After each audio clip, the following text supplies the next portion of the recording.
Let's show how to break down the polynomial function x to the fifth minus 8x cubed plus 10x plus 6 using a TI-84. We know that this is a fifth degree polynomial. That automatically tells us some things about the number of zeros and the end behavior and the number of turning points. If I go ahead and hit graph, I don't necessarily see all parts of my function. I know that this is an odd degree problem with end behavior left side down, right side up. So I'm going to change my window a little bit so I can see my highs and lows here. If I go to my window, I need to increase my Y max a bit. I'm going to change it to 20 instead of 10. And then that allows me to see my entire function in the viewing window. And I am satisfied with what that looks like. I can see that there are 4 turning points, which is the maximum number of points allowed for a fifth degree polynomial. I can see that the end behavior is doing what I expected it to. And I can see that I have 3 real zeros and then likely 2 imaginary zeros that I will learn how to deal with later in this unit. So one thing I want to show you is how to find a zero on a graphing calculator. We're going to go to the calculate menu by hitting second trace, and we're going to choose 0. Now there are 3 different zeros on this graph, 3 different real zeros, and I will find them one at a time. I'm going to move my left arrow and let my cursor go to the left side of the 0 and hit enter, and then move the cursor to the right side of the 0 and hit enter one more time.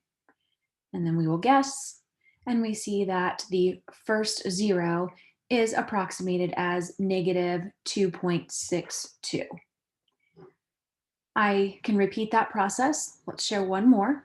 Second trace, again, calculate a 0. And I like to move my cursor a little bit closer to the actual 0, although anywhere on the left side works, as long as you don't have 2 zeros in the same left-right boundary area. So here is a good left bound, and then I'm going to move it over to the right, hit enter again, and guess where that 0 is.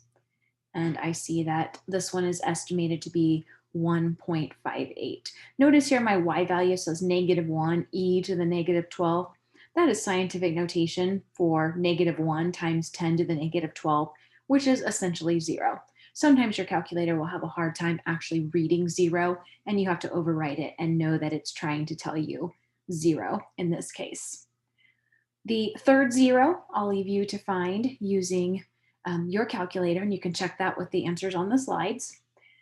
Once then I have my zeros, let's move on to finding a maximum, which we have 2 of those. One up here near maybe negative 20, and then one around negative 10. And then we also have 2 minimum values where the graph has turning points in the opposite style. So let's show how to find a local maximum or local minimum using the calculator.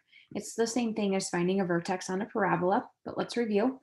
Second trace, and I'm going to calculate a maximum. I generally work from the left side of the graph to the right. So I'm going to work on that first maximum value. So anywhere to the left of the maximum, and then anywhere to the right. And I'm going to guess between there, and it tells me that my maximum value is approximately 18.26, and that happens when x is negative 2.08. So I would go ahead and jot that ordered pair down because we will be able to use that to answer a couple of different questions. So you can repeat that for the other maximum value. Let's show real quickly how to find a minimum. It's not very much different. Second, calculate, and we're going to choose a minimum this time, option 3. And I'll scoot my arrow over just a little bit. I'm on the left side of that first minimum value. And then I'm going to move to the right side of the minimum value and hit enter.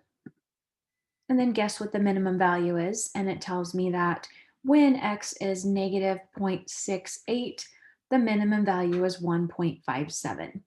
And again, go ahead and jot those values down on your graph or off to the side somewhere. Then we can use those two values to write an increasing or decreasing interval.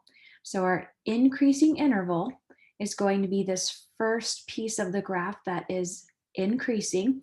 And we would say that happens from negative infinity up until x is equal to this number right here. From the last problem, we saw that that was negative 2.1-ish. Then we could say that the graph is decreasing from this x value of negative 2.1 to this x value of negative 0.68. Remember, we said in the unit on quadratics that all increasing and decreasing intervals are labeled using x coordinates and parentheses. So what you need to do to find all of these different increasing and decreasing intervals is to identify each of the turning points, which there are 1, 2, 3, 4 of those, and then the y values will give you maximum and minimums, and the x values will allow you to write up your increasing and decreasing intervals.